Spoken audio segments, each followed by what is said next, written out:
As we watch the ship, One Mission, resume its journey through the Panama Canal, we're reminded of a history filled with intrigue, sovereignty struggles, and now, modern political rhetoric.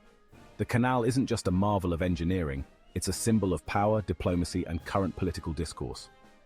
Welcome to Mwaki Insights, where we'll dissect the past and present of the Panama Canal, especially in light of recent claims by former US President Donald Trump. If you're fascinated by how history shapes today's geopolitics, hit that subscribe button. Let's explore this enduring saga.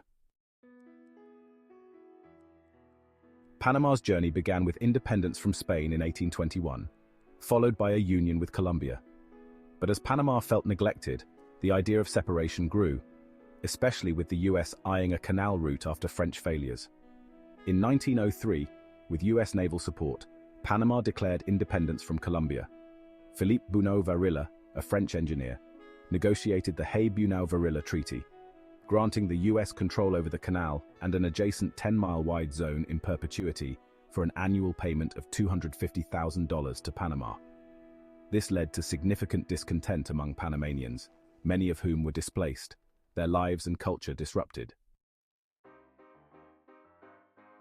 The resentment over US control boiled over into protests, most notably in 1964, when US students and military prevented Panamanian flags from being raised alongside American ones, leading to violence and the tragic deaths of 21 Panamanians. This event catalyzed a shift in US policy. In 1968, General Omar Torrijos took power in Panama, advocating globally for the canal's return to Panamanian control.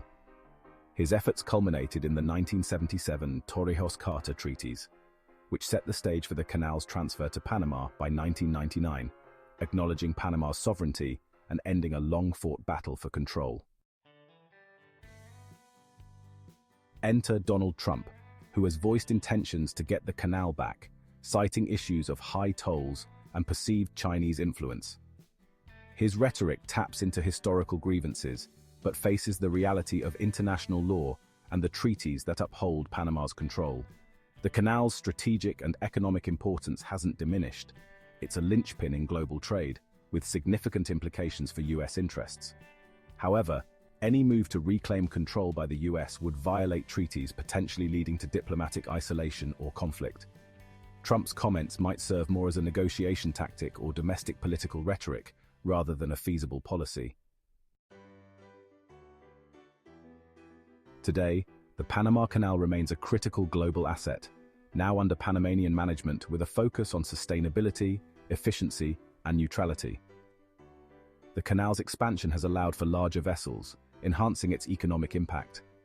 Despite political rhetoric, the canal's operation under Panama has been beneficial for international trade, including US interests.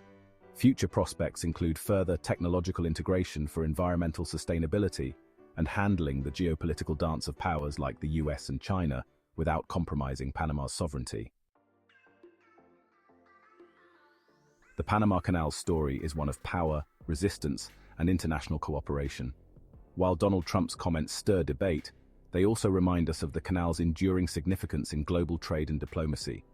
If this deep dive into history and politics has captured your interest, give us a like, subscribe for more insights, and share to keep the conversation alive on how historical decisions shape our world. Thank you for joining us on Mwaki Insights, where we explore the intersections of past and present.